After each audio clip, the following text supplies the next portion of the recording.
This list is going to be a little bit different from the previous ones I've made, uh, mainly because I'm going to be rating these ships based on their competitive viability. So, clan battles, King of the Sea, Clash of the Classes, if that's still a thing, tournaments and clan battles, basically. I'm not going to be factoring randoms in here at all. And I'm also not going to be covering each ship super in depth like I did before. I've already done that basically. I do have those videos already on the channel. They'll be linked in the description if you want to go check those out and get an in depth explanation on each ship. But I'm just kind of going to try and just run through these relatively quick and concise so we're not sitting here for the next half hour or hour and a half or however long it's going to take. So uh, I've already gone and put all the ships that I don't recommend. I've already just gone ahead and threw them into D tier. Here they are. They're trash. Forrest Sherman and Khabarovs do have very, very, very specific use cases, but by and large, they don't really see any competitive play. So unless you're like in the top, like very top teams that have very specific use cases for those ships, you just don't. So that out of the way, we're gonna go into gearing. Gearing is a very good ship for competitive, mainly because of its American smokes. That is the thing that makes this ship strong in competitive. That, in combination with its unique upgrade that grants it 5.6 kilometer concealment, you have a scouting destroyer that is often paired with a Des Moines or an Annapolis or a Minotaur for doing smoke plays. That also has 5.6 kilometer concealment, so it's very good at cap contesting, while the radar ships that are in its smokescreen are keeping the enemy destroyer at bay. And even when that radar is on cooldown, it has such good concealment that it just outspots all the Darings, Marceaus, Harugumos. It outspots all of those, and then if people are dented enough to bring one of these things, it'll outspot those as well. So very strong destroyer. It is basically a staple. It's very widely used in all forms of competitive, unless it just gets straight up banned or it's limited or something. But that doesn't really happen. So very strong ship, very strong choice. Summers is similar to Gearing, where it has the American smoke screens, so it can still do the team play thing, but it has a little bit higher torpedo power than the Gearing. It has more torpedoes to start with, and it also enjoys triple launchers as opposed to Gearing's dual launchers. They are only quadruple launchers, though, so it's a little unfortunate. It's not like Shima that gets quintuple launchers, but still 12 torpedoes and triple launchers is respectable. The main reason that Summers is fallen out of favor is because gearing exists and it has its ledge mod that grants it the concealment, which it doesn't sound like it would be that big of a difference, 5.6 versus 5.8, but it absolutely does. Like, if you have a Summers and a Gearing both backing into the same cap circles, assuming radar's not involved, that Gearing is going to outspot the Summers every single time, and that Summers is just objectively fucked. So, that's the main reason Summers isn't really used, and that as well as it's straight up banned in King of the Sea because it's not available, so that's a thing as well. So really the only time you would use this is if you have either a very specific strategy that involves multiple torpedo boats, but then again, why would you not just run like double Shimas, or Shima and a Yueyang, for instance? But anyway, I'm getting ahead of myself here. It's a fine pick, but it's not favored over the gearing. So it does have things going for it, so it's going to be in a case-by-case basis. Daring, very, very strong. Obviously, it has the heel, the British acceleration, British burst smoke screens. It obviously has the very nice gun power. I don't remember what the AP DPM is off the top of my head, but I know it's AG DPM is 218,000, which is not the highest, but it's still pretty respectable. It's still like on the upper end, or in the like the highest 1/3 of DPMs for tier 10 destroyers. Obviously, it has the heal, so it's much harder to kill. It's very small, and it has British acceleration, British handling, where it doesn't really lose speed in a turn, so it's very survivable in that regard, as well as having the heal, as well as having the burst smoke screens. Self-defense hydro makes it very good at cap contesting without worrying about torpedoes. Overall, very, very strong ship, although the only thing that's keeping it out of staple is it's slow. That's the biggest weakness, and that's really also the main reason it's not really used in clan battles a whole lot. Whereas clan battles are smaller team formats, so 7 versus 7, so you need your ships to either be really fast to be able to rotate around quickly and cover weak spots in your deployment, or respond to enemy deployments, or you need ships that have massive ranges of effect, like 12-kilometer radars or 20-plus-kilometer range, which is why you see range mod on like cruisers and stuff a lot. So it is very widely used in King of the Sea, however, but it's still an option for clan battles. It's just a little bit more strat dependent as opposed to King of the Sea, where it's just like, okay, daring, we need a cap contest destroyer, let's go with a daring, and that's it. So you have to put a little bit more thought into how you're using the daring in clan battles, but it's still a very strong destroyer, so obviously it's just going to go in strong. Kleber, just straight easy S tier. I mean, where do I even start with this? Have you guys played clan battles in the past, like 2 or 3 seasons? Do you have Kleber comp PTSD? If you do, then you'll understand exactly why this is here. But even not taking that into account, the Kleber comps that a lot of top teams ran that had 3 or more Klebers. I mean, hell, I have videos of running Kleber comps on my channel. I have videos playing against Kleber comps on my channel. So I have uploaded videos on how nasty this ship can be in wolf packs. But even by itself, with its unique upgrade, it is a 55-knot scouting ship that can rotate around the map very quickly and apply cap pressure wherever it wants, apply spotting pressure wherever it wants, and being an absolute annoyance to kill because it outruns anything that's trying to kill it. And even if you do manage to catch up with it or spot it somehow, it also has, well, 55 knot speed as well as French saturation. So it's very annoying to kill these things unless they just like try and gunfight Moskvas or something at 10 kilometers. Very strong ship. Marceau, same thing, except it's a little bit more limited than Kleber, mainly due to the 7-kilometer concealment being as low as it can go, which, first of all, Marceau is very, very strong, no matter what. But the fact that it doesn't have access to Kleber's ledge mod that gives it the 6.2-kilometer concealment, Marceau is a little bit less used in single DD comps as opposed to ledge Klebers, but in dual DD comps, Marceau is a go-to because it has the single highest AG DPM of all tier 10 destroyers in the game and the second highest AP DPM.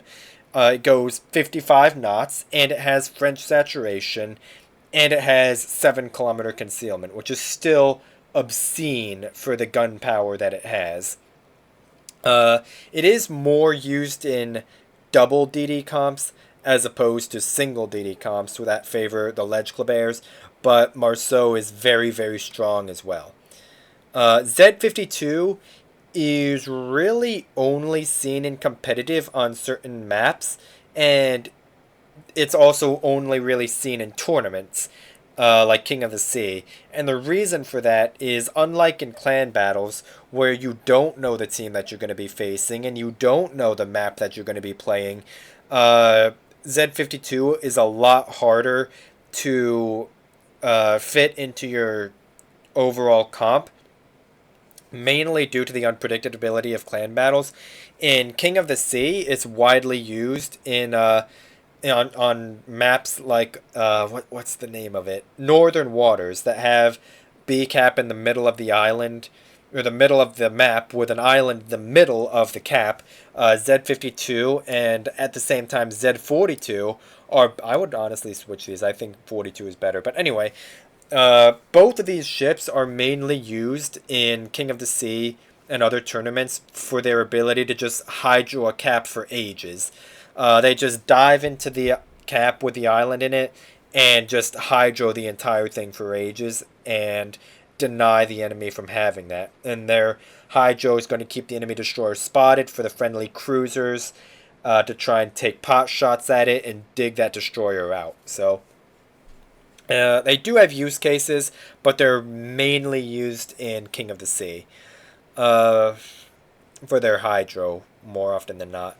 Shimakaze is another King of the Sea really restricted ship. Well, it's not restricted. You could use it in clan battles if you want to, but it's more often used uh, in King of the Sea just because there's more ships there. So Shima is just stronger there. It's a really hard thing to explain.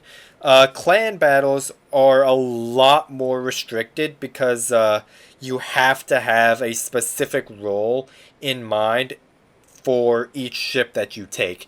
And while Shima is a very good generalist, she doesn't enjoy the American smokescreens that Summers and Gearing enjoy. She's not as fast as these two, and it doesn't have as good gun power as any of these. But what she does have is the 5.6 kilometer concealment, but she is also faster than both of her American counterparts. So she's often used in kite sides in King of the Sea and other tournaments, partly because there's more ships per team, so you can afford to be a little bit more liberal with your picks, but also just because there are other ships that can fill in the hyper focused roles that this ship might not. So it's like a really really hard thing to explain in a concise way. So if you have questions about that, just ask them in the comments and I'll try and explain more thoroughly there. I am trying to keep this relatively concise, so we're just going to move on. Harugumo is another smoke playing ship with its ledge mod. That's really its only, or it's, yeah, really its only use case in competitive is using its ledge mod to smoke up a Nevsky. And the reason I say that, and smoking up Nevskys in particular, is because its ledge mod mounts in slot 5, which is the concealment module. So at best, this thing is going to have 6.9 kilometers of concealment. But the reason you see that with Nevskys as opposed to like a Gearing with a Nevsky is because that Nevsky 12 kilometer radar is much better able to make up for that concealment disadvantage that the Harugumo suffers from. Whereas Gearing and Summers are more often used with like Des Moines and Minotaurs because of their concealment advantage. The 10 kilometer radar is less of a disadvantage because the ships are stealthy on their own. Harugumo you see paired with Nevskys because the Nevsky radar is better able to make up the concealment disadvantage. So it is a very, very strong ship as well. 240,000 HE DPM with 30 millimeters of HE pen. Also very strong. She can confidently fight any destroyer that's dumb enough to pick a fight with her directly, especially when she has a Nevsky right behind her as well. So very, very nasty ship to deal with, but it is a little bit more limited as opposed to the Gearing, mainly because of the concealment. She has a specific role, which is smoking up Nevskys and then just melting anything she gets the opportunity to melt. And that's pretty much it. But she's very, very strong at doing that. So she is a very strong ship. So, moving on. Vampire 2 is another ship that's really mainly used as a stand-in for when daring gets banned. That's pretty much it. Uh, I mean, I guess you might also use it in place of like one of these two for the same thing if you want to dive an island. So I guess there's that. You also get the third highest HEDPM with the vampire as well. So if you don't want to use one of these two and you want super high gun power, you'll usually be running this thing. And like with these two, it really only sees use in King of the Sea, where you can know the map that you're playing on ahead of time, know the team that you're playing against ahead of time, and make your strat maps accordingly. So, very strong ship at what it does. It locks down cap circles with its hydro, and but unlike these two, honestly, I would rate it above. I would say these two are hand in hand in terms of overall strength at what they do. They have advantages over each other. The Z42 has the British smokes. The Vampire has the high gun power. So, and the Z42 also has the go the fuck away. I don't need. Who the hell even is that? I don't even know. Anyway, ignore that. Moving on. Gdansk.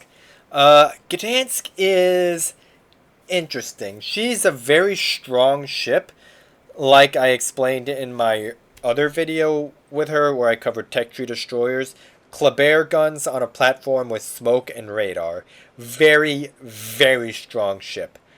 I feel like she's not as strong as one of these three in terms of what she does. I mean, obviously she's very, very good. Okay, I'm just gonna spoil it right now. I would put Gdansk honestly at the high end of being A tier. Very, very strong ship. The smoke and radar combination is very strong. I feel like she's not as strong on her own as you would think she is. Mainly due to her concealment being horrendous and her radar being so short. That's really the main things that hold her back. But two Gdansks together is very, very strong as well. I think it was KSC that ran double Gdansk and a ledge Kleber. That was absolutely nasty because the two Gdansks just rotate their radars, which offsets the problem of their individual radars being so short. It remedies it just by having more of them. You obviously have two ships that have Kleber guns with smoke and radar as opposed to one. So she's very, very strong as well in wolf packs. She's very fast. She does suffer from the very bad concealment, which is the main reason I say she's not as strong on her own. That 7.3 kilometer concealment is pretty oof. So she's very strong nonetheless, though. I don't think she's as consistently strong as these three, but she is very, very strong nonetheless. So she's going to go in the upper end of A tier. Smaland, easy S tier. No one is surprised by this. 247,000 HEDPM is absolutely insane. You have obviously 6.1 kilometer concealment. You have 7.5 kilometer radar. You have the absurd DPM that this thing has. You have a heal. You have the super speed boost. It's absolutely fucking ridiculous. There's a reason that this thing is banned from a lot of formats, except it recently got unbanned because reasons. Very, very strong ship. It is absolutely fucking ridiculous that Wargaming allows this ship to exist. And even more ridiculous that it's not banned in this current clan battle season like it should be. But I'm not going to get into that. Just easy S tier. No ifs, ands, or buts. You have 247,000 DPM, radar, heal, speed boost, Lamau. Get dunked on. Ragnar is also very, very strong. She's literally just a bigger Smaland. The main thing that holds her back compared to Smaland, is her lack of torpedoes. Torpedoes are definitely the primary weapon of most destroyers in competitive, so Ragnar not having those is a bit limiting to what she can do. But she also has the laser accurate guns. She has a super speed boost as well. She has the 7.5 kilometer radar. She can it's not really a stealth radar. She has 7.5 kilometer concealment and a 7.5 kilometer radar. So as soon as she's spotted, she can just hit that radar, dumpster just about any destroyer that tries to fight her head on, as long as you mind your broadside, because your 25 millimeter belt will arm destroyer armor piercing from like a vampire, one of these three, a daring, Marceau, Smaland, those types of ships. You just need to be wary of your broadside, but other than that, she's very strong. She can definitely melt cruisers when she needs to because she has excellent fire chance with having 152 millimeter guns. They're very, very accurate guns with very good ballistics. So, very good kite side destroyer. Although it's not as widely used for the same reasons I mentioned earlier. In clan battles, you want your ships to be a little bit more versatile. I mean, Ragnar is also very versatile because she can confidently fight pretty much anything that you throw at her, because she can burn down the battleships, she can HE pen the cruisers, and radar the destroyers that are out spotting it. So it is very strong. She just has she's a little bit more limited just because she doesn't have torpedoes and her concealment is higher. That's really the main thing, but still, very, very strong. I still don't know who the fuck that is. Someone must have changed their name or something, but whatever. Ignore that. Steam is being Steam. Lastly is Yueyang. Yueyang is a little bit interesting because it really can go either way. She has in her slot 2 for consumables, she can either mount smoke generator or radar. And which one you use really just depends on what you're using the Yueyang for, because both are entirely viable. Yueyang with her ledge mod is a very common choice for smoke plays. You'll see them a lot in competitive, especially. And the main thing that sets Yueyang smoke plays apart from gearing or summers is this smoke, while it's not as long lasting or as long deploying as summers or gearing, they come off cooldown a lot faster. So if your smoke play is going to be expected to move around the map more often, as opposed to a gearing or a summers, you're often going to be seeing a Yueyang chosen there, because the smoke generators just come off cooldown much, much faster. So it does lend a lot more flexibility for your smoke plays, because first of all, you have more smoke charges that also have a shorter downtime.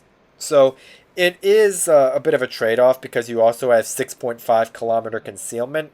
So that is something to keep in mind. So you'll often see this paired more with Nevsky's than Des Moines, but you will see it paired with Des Moines as well, which is something you really don't see with Harugumo. So very good smoke playing ship with the ledge mod, and then it also obviously has radar. So if you want a ship that has 5.8 kilometer concealment plus radar, well, you've got Yueyang. She also has the deep waters, which are very, very lethal to larger ships that don't have hydro, particularly Stalingrad's. This thing is absolutely lethal to those things. And even to other ships, hydro does, in fact, have a cooldown like everything else. So these deep waters are absolutely nasty as well to larger ships. Although, of course, not being able to hit destroyers is a downside as well. So she is a bit more reliant on her friendly cruisers. She's not trash. She's not relegated to COTS only, because she does have use cases. You do see her used in clan battles as well. So you see her used widely all over the place in competitive. but it is a little bit more of a case-by-case basis as opposed to gearing Summers or Harugumo. So I would rate Yueyang above Summers, though. So that is going to wrap things up for this list. That's not. I didn't cover each ship as in depth because, as I explained at the start, or I think I did, uh, I tried to keep this relatively short and concise, so we're not sitting here for an hour and a half. So, uh, that is pretty much it. I hope this list has been helpful for you to decide your clan battle compositions, or that you've just learned something new. So, that is going to be it, and I will see you tomorrow.